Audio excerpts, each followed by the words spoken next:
చిట్టా నంబర్ 2లా మన రాహుల్ గాంధీ అండ్ ఆయన Congress party day 6 of the parliament 6వ రోజు పార్లమెంట్ సెషన్కి ఆపరేషన్ సింధూర్ మీద డిస్కషన్, పెద్ద హల్చల్ జరుగుతున్నప్పుడు పార్లమెంట్లో కూడా నాకు తెలిసి డిస్కషన్ అయిందో లేదో నాకు తెలియదు, కానీ ఏదైతే మన 72 హూర్ ముబారక్ అని చెప్పి ఇప్పటిదాకా మాట్లాడుకున్నాం కదా, అయితే మీరు అందరూ అర్థం చేసుకోవాల్సింది ఏంటంటే అగర్ ఎవరన్నా అంటే ముస్లిం మతంలో ఎవరన్నా అగ్గితోనికి ఇట్లా ఆయనని కాల్చి చంపేస్తే ఆయనకు స్వర్గం దొరకదు, జన్నత్ దొరకదు అని చెప్పి చెప్తారు. మళ్ళీ బుల్లెట్తో చంపినప్పుడు కూడా బుల్లెట్ కూడా అగ్నితోనే వస్తుంది, బుల్లెట్ల గన్ ఫైర్ అయినాక. సో మళ్ళీ ఇక ఇది పెద్ద డిస్కషన్ అవుతుంది. మళ్ళీ జాకీర్ నాయక్ దీని మీద ఏం మాట్లాడతాడో ఒకసారి చెప్పాలా. ఎందుకనంటే మీరు ముస్లిం యువతను భట్కాస్తున్నారు, వాళ్ళతోని చేయరాని పనులు చేపిస్తున్నారు. సో ఒకసారి మీరు ఇక అది అర్థం చేసుకోవాలి. So let us come back to the parliament and operation Sindoor debate ఏదైతే మన పార్లమెంట్లో అయిందో ఒక పెద్ద రసవత్తరంగా డిబేట్ నడిచింది ఫ్రెండ్స్. ఎట్లా అనంటే ఇక ఆపరేషన్ సింధూర్ కంప్లీట్గా ఒక పెద్ద నాటకం అని తెలుసు కదా మీకు కాంగ్రెస్ పార్టీ ఎట్లా మాట్లాడుతుందో. అయితే ఇంట్లో పలుమార్లు అసలు డిస్కషనే కానీ అని అంటారు. సడన్గా ఒక నాయకుడు లేచి ఏమంటాడంటే 24 సార్లు ట్రంప్ తీట ట్రంప్ 24 సార్లు మాట్లాడినరు, అసలు మీరు దానికి ఏం సమర్థిస్తున్నారు అని అంటే, ఆడు 24 సార్లు కాదురా అయ్యా, దగ్గర 204 సార్లు కూడా మాట్లాడతాడు. ఇన్ఫ్యాక్ట్ చెప్పాలంటే 2400 సార్లు కూడా మాట్లాడతాడు. ఎందుకంటే వాడికి భారత్ నుంచి ట్రేడ్ డీల్ కావాలి. భారత్ ఆ ట్రేడ్ డీల్ ఒప్పుకుంటలేదు. ఈ ట్రేడ్ డీల్ అయ్యే వరకు తీట ట్రంప్ అనేటోడు ఇష్టం వచ్చినట్టు మాట్లాడతాడు. నిజంగా చెప్పాలంటే బొగలాంచిపోయాడు మన ట్రంప్, పిచ్చోడైపోయాడు మన ట్రంప్. సో ఖచ్చితంగా ఇది మాట్లాడుతూనే ఉంటాడు. ఎప్పటిదాకా ట్రేడ్ డీల్ భారత్ ఒప్పుకునేదాకా మాట్లాడతాడు. ఎందుకంటే ట్రంప్ యొక్క సిద్ధాంతం ఏంటంటే భారత్లో ఈ అబద్ధాన్ని నిజం చేయాలి. 10 మంది మాట్లాడితే నిజం అయిపోతుంది కదా అంటే. ఇప్పుడు నేను ఏమంటున్నానంటే ఒక ఎగ్జాంపుల్ ఇస్తున్నా ఫ్రెండ్స్, ఇది ఎవరిని ఉద్దేశించి మాట్లాడతలేను. అగైన్ ది డిస్క్లైమర్ ఏందనంటే, మన ఇంటి పక్కడు ఉన్నాడు, అరే మీ నాయన ఈడు కాదురా అని చెప్పి నేను 10 సార్లు అంటే అలా నాయన ఆడు కాకుండా పోతాడా? ఓ మాట అడుగుతున్నా. వాళ్ళ అమ్మకు తెలుసు వాళ్ళ తండ్రి ఇవ్వడానండి. సో ఇప్పుడు ఆడు 10 సార్లు నేను అంతా మాట్లాడినాను, కానీ నీ తండ్రి ఈడు కాదని అయిపోతాడా? అంటే ఈ పాగలగాళ్ళకి నేను ఏం మాట్లాడాలో నాకు అర్థమైతే వస్తలేదు. మళ్ళా నేను ప్రజలను అడుగుతున్నా, ఎవరినన్నా పార్లమెంట్కి పంపించేటప్పుడు జర సక్కదనాలను పంపుర్రి, సుఖమైన వాళ్ళని పంపుర్రి. చలోపోని ఈ సక్కదనాలను కాదు, ఇష్టం వచ్చినట్టు మాట్లాడాడు, నోటికొచ్చింది మాట్లాడాడు, ఏదో మాట్లాడాడు. ఇక దాని తర్వాత నేను అమిత్ షా గారు కూడా జర గట్టిగానే మాట్లాడాను. గట్టిగానే జయశంకర్ గారు మాట్లాడుతుంటే ఆపరేషన్ సింధూర్ మీద ఇట్లా అట్లా అని మాట్లాడుతుంటే మన అమిత్ షా గారు లేచి ఏమని అన్నారంటే, అసలు మీకేమన్నా ఇన్నిసార్లు ఎన్ని ఫైటర్ జెట్లు పడిపోయినాయి, ఎంత అసెట్ లాస్ అయింది, ఎంత లాస్ అయింది, భారత పక్షాన మీరు మాట్లాడుతున్నారు, కానీ ఒక్కసారి కూడా పాకిస్తాన్ని మనం ఏం చేసినామని మీ అపోజిషన్ నోట్లలో వచ్చిందా? అందుకే మీ బతుకులు గిట్లున్నాయి, మీ ఔకాత్ గిట్లున్నది అని చెప్పి వాళ్ళకు ఒక హెచ్చరించిండు. అందుకే మేము ఈడున్నాం, ఇంకొక 20 సంవత్సరాలైనా మీ ఔకాత్ గాండే ఉంటుంది అని చెప్పి నిన్న అమిత్ షా గారు కూడా గట్టిగా మాట్లాడారు. ఇన్ఫ్యాక్ట్ ఈ డే 6 ఆఫ్ ది పార్లమెంట్ ఇది చూస్తే ఫ్రెండ్స్, నిన్న అనురాగ్ ఠాకూర్ గారు కూడా మాట్లాడింది అబ్సల్యూట్లీ కరెక్ట్ అనిపిస్తుంది నాకు నిన్న మొత్తం వింటుంటే. అందులో ఏమన్నాడంటే, యాక్చువల్లీ భారతీయ జనతా పార్టీలో మేమందరం జర కన్ఫ్యూజన్లు ఉండే కాంగ్రెస్ మీద అని అనురాగ్ ఠాకూర్ గారు మాట్లాడారు. ఏమన్నారంటే, మేము కేవలం కాంగ్రెస్కి మోదీ అనంటేనే ప్రాబ్లం అని అనుకున్నాం, కేవలం కాంగ్రెస్కి ప్రాబ్లం ఎవరు అనంటే మోదీ, కాకపోతే వాళ్ళకు ప్రాబ్లం ఇప్పుడు మోదీతో కాదు, మాతృభూమితోనే వీళ్లకు ప్రాబ్లం ఉన్నది అని చెప్పి రాహుల్ గాంధీ గారిని ఆయన ఏమని సంబోధించిండు తెలుసా? లష్కరే రాహుల్, ఏ లష్కరే రాహుల్కు కుछ समझ में आएगा क्या అని చెప్పి మాట్లాడిండు నిన్న అనురాగ్ ఠాకూర్. ఆయన ఏమన్నాడంటే మాట్లాడుకుంటా చాలా సున్నితంగా కొట్టిండు, కానీ ఉల్టా హాత్ పచ్చకడ కొట్టిండు మళ్ళీ కాంగ్రెస్ వాళ్ళకు. నేనైతే నీళ్ళని బాయిలో పడి చచ్చిపోతుండే డైరెక్ట్గా. ఆయన ఏమన్నాడంటే, ఇలా ఐఎన్సి అనంటే ఇండియన్ నేషనల్ కాంగ్రెస్ నుంచి ఇది ఇస్లామాబాద్ నేషనల్ కాంగ్రెస్ లాగా మారిపోయింది.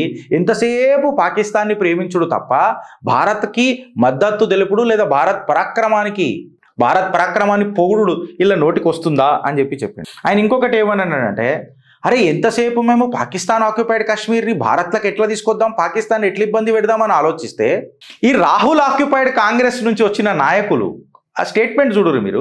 మనం పిఓకే అని మాట్లాడితే ఈయన ఆర్ఓసి అని మాట్లాడింది అనురాగ్ ఠాకూర్. నిజంగా it's a good articulation of words ఐసే. పిఓకే అంటే పాకిస్తాన్ ఆక్యుపైడ్ కాశ్మీర్ కదా. ఈయనేమని అన్నాడు తెలుసా, ఈ రాహుల్ ఆక్యుపైడ్ కాశ్మీర్కి ఎప్పుడైతే విముక్తి దొరుకుతుందో రాహుల్తోని, అప్పుడు కాంగ్రెస్ పార్టీకి కొంచెం మెజారిటీ వస్తుంది అని అన్నాడు. మళ్ళీ ఈ రాహుల్ ఆక్యుపైడ్ కాంగ్రెస్ ఏదైతే ఉంటుందో మళ్ళా దీంతో ఎప్పుడన్నా కాంగ్రెస్కి విముక్తి దొరుకుతుందా అని చెప్పి మాట్లాడుతున్నా.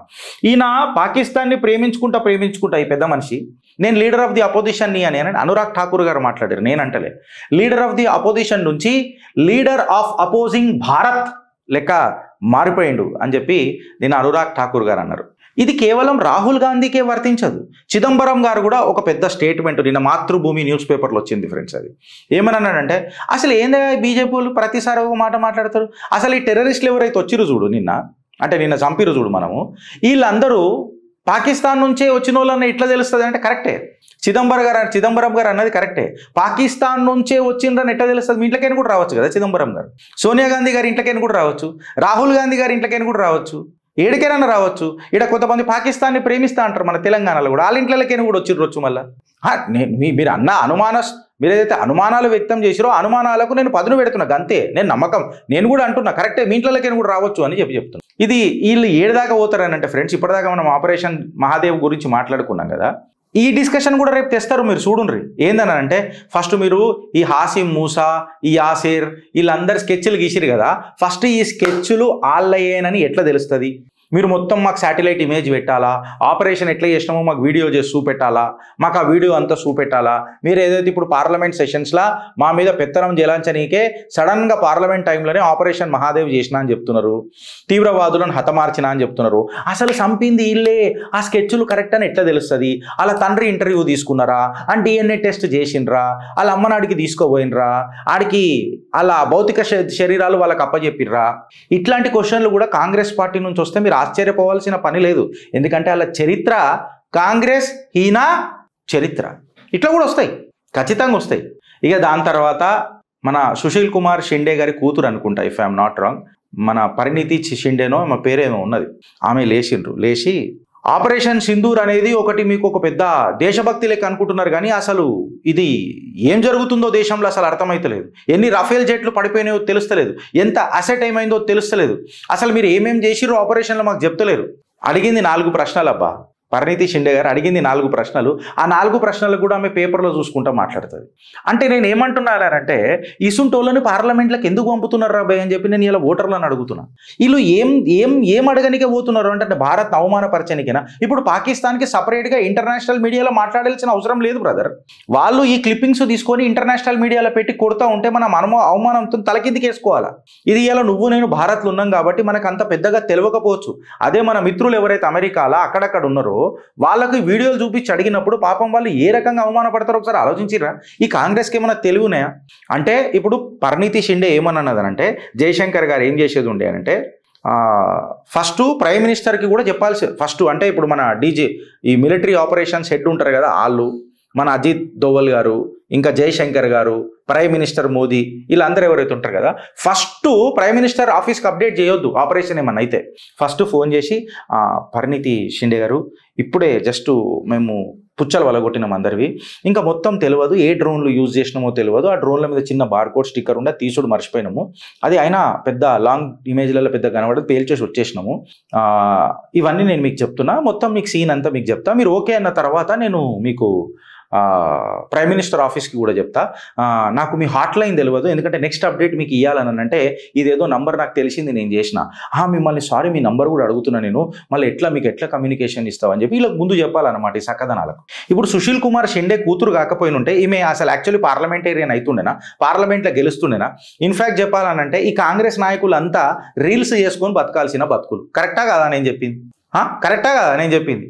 వీళ్ళ పరిస్థితి ఇది. ఇక దాని తర్వాత గౌరవ్ గొగాయ్ లేస్తాడాయా, గాయ గతర బ్యాచ్ గౌరవ్ గొగాయ్ లేచేయమంటాడనంటే, ఆపరేషన్ పుల్వామా మాకు గుండె తరుక్కపోతుంది, మాకు రక్తపు కన్నీళ్ళు వస్తున్నాయి, ఆపరేషన్ ఊరి మాకు రక్తపు కన్నీళ్ళు వస్తున్నాయి. అరే భయ్, మళ్ళీ మీ కాంగ్రెస్లా కుసున దగ్గర బాంబులు వెళ్తుండేరా భయ్, కుసున దగ్గర దివాళీ అని అనేది దిన్ రాత్ నడుస్తుండే భారతదేశంలో. ఐసా పటాకా పేయలే, ఐసా పటాకాలు అట్లా కాలినాయి ఇట్లా కాలినాయి అంటే షేర్వాణీలు మార్చుకొని మీరు ప్రెస్ మీట్లు పెడుతుండే. అసలు దో కౌడికా ఇన్సాన్ గౌరవ్ గొగాయ్ అనే మనిషి, దో కౌడికా ఇన్సాన్. నేను సీరియస్గా చెప్తున్నా, నాకు కోపం వస్తుంది, సీరియస్గా చెప్తున్నా. నేను కొన్ని బూతులు కంట్రోల్ చేసుకుంటున్నా, సారీ ఎక్స్క్యూజ్ మీ ఫ్రెండ్స్, బూతులను నేను కంట్రోల్ చేసుకుంటా. దో కౌడీ ఇన్సాన్ ఈ మనిషి, అరే మీ కాంగ్రెస్ హయాంలో ఎన్ని పేర్లు తెలుసా మీకు? అసలు డోక్లాం జరుగుతున్నప్పుడు మీ రాహుల్ గాంధీ, మీ సోనియా గాంధీ చైనాతో ఏం పనయా?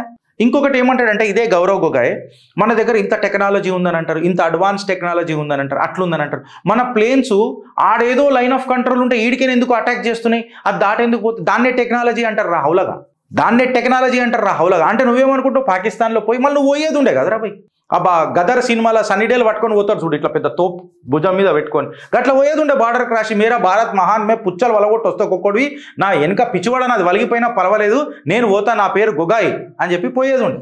ఇలా కూర్చొని నువ్వు భాషలు లేనికున్నావు రబై, నాకు అర్థం కాదు కానీ చెప్తున్నాను. అంటే మిమ్మల్ని తిప్పికొట్టేటోళ్ళు లేకనా ఇట్లా తయారవుతున్నారు మీరు? ఆయన అనురాగ్ ఠాకూర్ గారు అన్నది కరెక్ట్ ఫ్రెండ్స్, అనురాగ్ ఠాకూర్ గారు అన్నది అబ్సల్యూట్లీ కరెక్ట్. ఇవాళ ఐఎన్సీ అనేది ఇస్లామాబాద్ నేషనల్ కాంగ్రెస్ అయిపోయింది. మళ్ళీ ఆసాంలో చొరబాటుదారులను తీసుకొచ్చినప్పుడు నీకు సిగ్గుశరం ఉన్నదా గౌరవ్ గొగోయ్? నేను అడుగుతున్నా. నువ్వు ఓట్లను అడ్డమైన బెంగాలీలను, ఇన్ఫిల్ట్రేటర్లను, రోహింగ్యా ముస్లింలను తీసుకొని వచ్చి ఓట్లు పెంచుకొని నీ ఓటు సెక్యూర్ చేసుకొని నువ్వు ఎలక్షన్లు గెలుస్తున్నావు. నీ సంగతి మాకు తెలియదా? మేము మాట్లాడలేకనా?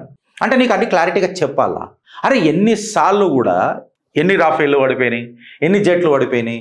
రాజ్నాథ్ సింగ్ గారు జబర్దస్త్ మాట మాట్లాడారు ఫ్రెండ్స్. రాజ్నాథ్ సింగ్ గారు ఏమని అన్నారంటే, ठीक है जब परीक्षा हम लिखते हैं तो हम इस पे फोकस करना चाहिए कि छात्र को कितने मार्क्स आए.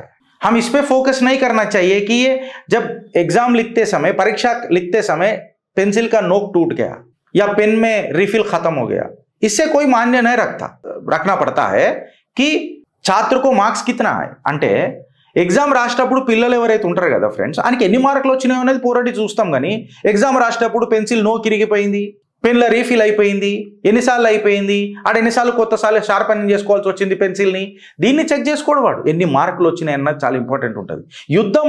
యుద్ధంలో పై చేయి సాధించినమా లేదా అని అన్నది ఒకటి ఉంటుంది. ఇదే అడ్డమైన కాంగ్రెస్ వాళ్ళు వెనకటికి ఫ్రెండ్స్, సిగ్గుదప్పిన వాళ్ళు. ఎప్పుడైతే పాకిస్తాన్తో మనము యుద్ధం చేస్తున్నాము, అంటే స్ట్రైక్ చేసుడు మొదలెట్టినాము, ఇది యుద్ధ భూమి కాదు, ఇది బుద్ధ భూమి అని అన్నారు. మళ్ళా మనం ఎప్పుడైతే పుచ్చలు వలగొట్టి పాకిస్తాన్ వాడు భయపడి సీజ్ ఫైర్ అని చెప్పి మాట్లాడి మనం సరే ఓకే వాడు వాడు విన్నాడు కదా అని చెప్పి మనం అన్నాము, అగో చూసినావా దుర్గా ఉన్నుంటే, మా ఇంద్ర ఉన్నుంటే ఇట్లా అవుతుండేనా అని చెప్పి మాట్లాడతారు. అరే మీకు ఏమైనా శరమునా? మీరే అన్నారు కదా ఇది యుద్ధ భూమి కాదు బుద్ధ భూమి అని. ఆడవాడు పాకిస్తాన్ వాడు భయపడతానంటే ఆఖరికి జయశంకర్ గారు కూడా నిన్న ఆన్ రికార్డ్ పార్లమెంట్లో ఒక మాట మాట్లాడింది. Vice president JD Vance phone చేసి పాకిస్తాన్ మీ మీద అటాక్ చేయబోతుంది, భీకర దాడి చేయబోతుంది, వీఆర్ వార్నింగ్ యూ అని అంటే పుచ్చలు వలగొడతామని చెప్పిండు నా ప్రధాని అని చెప్పి. ఇది ఇప్పటికి ఫస్ట్ టైం కాదు, ఎన్నోసార్లు చెప్పిండు జయశంకర్ గారు కూడా. అజిత్ దోవల్ గారు కూడా మాట్లాడిండు. నిన్న అమిత్ షా గారికి అదే అన్నారు కదా, అరే భగవంతుడి మీద ప్రమాణ స్వీకారం చేసి మంత్రి అయిండు, విదేశాంగ మంత్రి అయిండు, ఆయనను పట్టించుకోకుండా ఆడెవడో పాకిస్తానోడు చెప్పిన మాటలు, ట్రంప్ గాడు చెప్పిన మాటలు గవి పట్టుకొని మీరీడే ప్రశ్నిస్తారేంద్రా? మాకు తెలుసు మీ విదేశీయులతోని మీకు ఎంత సత్సంబంధాలు ఉంటాయో మాకు తెలుసు, కానీ గింతన మీ అస్తిత్వమే మీరు పోగొట్టుకుంటారు అని. ఇప్పుడు ఆపరేషన్ సింధూర్ ఇన్ని రోజులు అయింది ఫ్రెండ్స్. ఈ సిగ్గుదప్పినోళ్ళ కాంగ్రెస్కి నేను ఏమడుగుతున్నానంటే, అరే ఆపరేషన్ సింధూర్ ఇన్ని రోజులు అయిన తర్వాత కూడా మీరు ప్రజలలో పోయాల పల్స్ తీసుకునేది ఉండే రాబాయ్, ప్రజలలో ఎట్లున్నది అని. ఈ దేశంలో ఎంత ఎమోషన్ క్యారీ చేస్తుంది తెలుసా? ఈ ఎమోషన్లో డివోషన్ ఉంటుంది రా బాబు, మీకు అర్థమైతలేదు. ఏం ఢిమ్కా పరిపాలన చేసిండు మీ పూలుబాల చాచా. అయినా 4 సార్లు ప్రధానమంత్రిని చేసిర్రు మీ చాచా నెహ్రూని. ఇందిరాగాంధీ యుద్ధం బంగ్లాదేశ్ని అక్కడ చేస్తే ఆ ఎమోషన్లో ఇందిరాగాంధీని గెలిపించినాం. ఇన్ఫ్యాక్ట్ ఇందిరాగాంధీ చచ్చిపోతే బంపర్ మెజారిటీతోని రాజీవ్ గాంధీని ప్రైమ్ మినిస్టర్ చేసింది దేశ ప్రజలు. రాజీవ్ గాంధీ చచ్చిపోతే కాంగ్రెస్కి పెద్దపీట వేసి మళ్ళా కాంగ్రెస్ని గెలిపించుకున్నారు ప్రజలు. ఇది ఎమోషన్ ఈ దేశంలో. ఇట్లాంటి ఎమోషన్స్ ఉంటాయి. ఆపరేషన్ కార్గిల్ తర్వాత, ఆపరేషన్ ఊరి తర్వాత, ఆపరేషన్ మన పుల్వామా, ఇవాళ ఆపరేషన్ సింధూర్ తర్వాత దేశ ప్రజలలో జాతీయవాదం ఎంత లేచిందో ఒకసారి చూడండి. రానుగా జార్సోరస్ కానీ లెక్క తయారైన రైతురా మీరు అంతా. నాకు అర్థం కాదు. బార్డర్స్ వద్దు, నేషనలిజం వద్దు, మనం అందరం ఒకటే.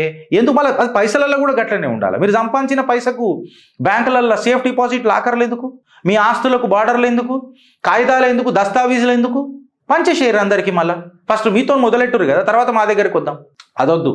మీరు మాట్లాడితే సంసారం అవుతుంది, వేరోడు మాట్లాడితే వ్యభిచారం అవుతుంది. మళ్ళీ ఈ లష్కరే రాహుల్, అనురాగ్ ఠాకూర్ గారు అన్నట్టు, మళ్ళీ ఈ లష్కరే రాహుల్కి ఏం సమాధానం చెప్తాడు ఈ కాంగ్రెస్ వాళ్ళకి అని చెప్పి చెప్తున్నా. దీని మీద ఏమైనా సమాధానం చెప్పగలుగుతుందా కాంగ్రెస్ అని నేను అడుగుతున్నా. ఇంత ద్వేషం భారత్ పైన ఎందుకు అని అడుగుతున్నా. ఇన్ఫ్యాక్ట్ ఇంట్లో నాకు భారతీయ జనతా పార్టీతో కూడా ఒక అసంతృప్తి ఉన్నది. అరే కొన్ని అసెట్స్ మనైపోయినాయి. ఏం అసెట్స్ పోయినాయి? ఈ సిగ్గుదప్పిన వాళ్ళు అడుగుతారు ఫ్రెండ్స్. ఇప్పుడు సింపుల్గా చెప్తున్నా, అదే పంపించింది ఏమన్నా ఆటబొమ్మలా పంపించింది? ఫైటర్ జెట్లు. ఇప్పుడు నువ్వు కారు నడిపిస్తుంటావు, దాని గీతలు పడాయా? నువ్వు కారు నడిపిస్తుంటావు, దాని డెంట్లు పడాయా? నువ్వు కారు నడిపిస్తుంటావు, దానికి ఏమైనా ప్రాబ్లం రాదా? అరే ఇంతగానం ఎందుకు మీరు కూడా పొసెసివ్ అవుతున్నారు? చెప్పుర్రి, ఒకటో రెండో గిట్ల అసెట్లు కొంచెం అవి డ్యామేజ్. ఏం అసెట్లు అయినా చెప్పండి. వీళ్ళకి ఎందుకంత ఆస్కారం ఇచ్చుడు? దేశ ప్రజలు అర్థం చేసుకోరా? కరోడో ఇంకా జెట్ అని అంటే అదే మనం అలా నీళ్ళ జెట్టా, పైప్ జెట్టా? కాదు కదా, ఫైటర్ జెట్ అది. అది ఖచ్చితంగా దానికి కోట్లలోనే ఉంటుంది, బిలియన్ డాలర్లలోనే ఉంటుంది, తెలుసు మాకు సార్. మెజారిటీ ఆఫ్ ది దేశ ప్రజలకు అర్థమవుతుంది సార్ మీరు ఏం చేయాలనుకుంటున్నారు అనేది. వీళ్ళ నరేటివ్లలో మీరు ఎందుకు పడుతున్నారు అని అంటే నేను భారతీయ జనతా పార్టీ ఆ ట్రంప్ గాడికి మీరు ఆస్కారం ఇస్తున్నారు.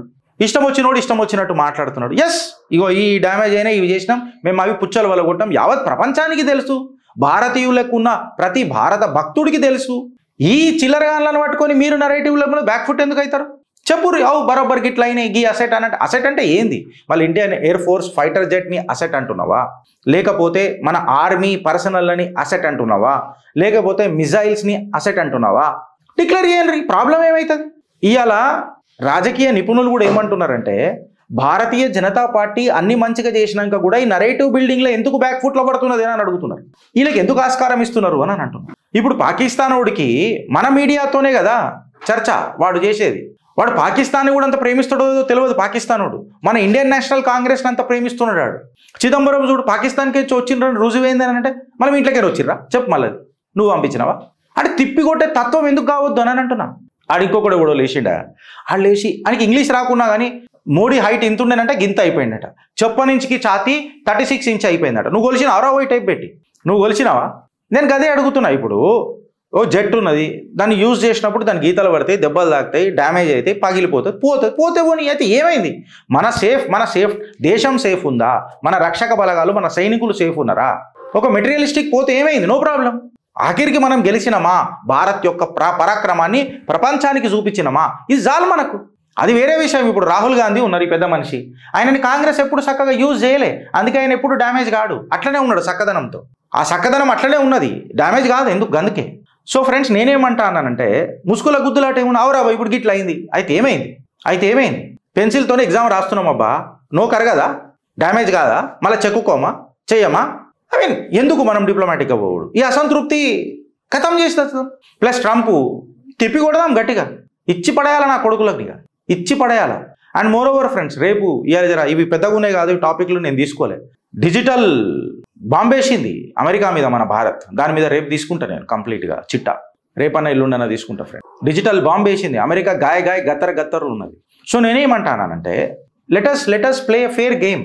అపోజిషన్ నిన్ను పంపించింది ప్రశ్నించనీకే, అంతేగాని ఆడ లొల్లి పెట్టి ఒక మమ్మల్ని మాట్లాడి ఎలాంటి నీకు పార్లమెంట్ రూల్సే తెలియదు సిగ్గుదప్పిన వాళ్ళకి, నువ్వు నష్టపోళ్ళకి. ఫస్ట్ ఎంతమంది ఎంపీలు ఉంటే ఆ పార్టీకి అంత టైం దొరుకుతుంది రాబాయ్. సరే ఆడు ఇచ్చినాక సరే నువ్వు వాడు ఇవ్వకపోతే వెనకటికంటే ఒకటే కెమెరా పాడైతుండే పార్లమెంట్లని, నీకు ఇప్పుడు బయటకు వస్తే నీ సోషల్ మీడియా ఇవన్నీ ఉన్నాయి కదా, నువ్వు ఆడ మాట్లాడుకో, ఉడొద్దనన్నాడు నేను. ఇవి చేత కాదు, బట్ట కలిసి మీదేయాలి.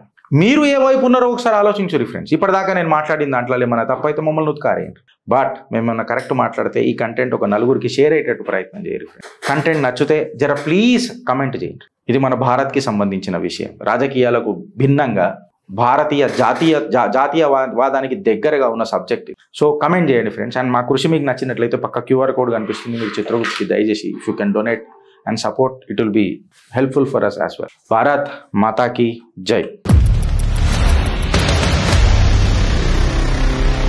Home nice packers and movers మన కింద స్క్రోల్ అవుతా ఉన్నది. All services all over India. V Rajeshwarappa garu Chitragupt ప్లాట్ఫామ్ని నమ్మి నార్మల్ ఎందుకు నేను అడ్వర్టైజ్మెంట్ రూపంలోనే ఇస్తా అని చెప్పేసి మనకు ఒక సపోర్ట్గా నిలబడ్డటువంటి రాజేశ్వరప్ప గారికి KPHB phase 6 HIJ 611 అనే దానికి ఒకటి ఉన్నది. అయితే మొత్తానికి వి రాజేశ్వరప్ప గారి హోమ్ నైస్ ప్యాకెట్స్ అండ్ మూవర్స్ని మీరు కాంటాక్ట్ అవ్వాలి అనుకుంటే 9912072041 అదొక నెంబర్ ఉన్నది. తర్వాత 9533599150 ఈ నెంబర్కి కాంటాక్ట్ అవ్వండి. చాలా మంచి ప్యాకింగ్తో మీకు సంబంధించినటువంటి సామాన్ని మీరు ట్రాన్స్పోర్ట్ అవుతా ఉన్నటువంటి పరిస్థితులలో మీకు నీట్గా మీ ముందు పెట్టే ప్రయత్నం చేస్తారు. నీట్ అండ్గా క్లారిటీగా మీకు ఇచ్చే ఆస్కారం చాలా మంచి రేటింగ్ ఉన్నది. చిత్రగుప్త్ ప్లస్ మీరన్నీ కూడా దాంతోపాటు హోమ్ నైస్ అండ్ ప్యాకెట్స్ని కూడా కాంటాక్ట్ అవుతారని కోరుకుంటూ stay tune with Chitragupt signing off మీ దగ్గర. Thank you.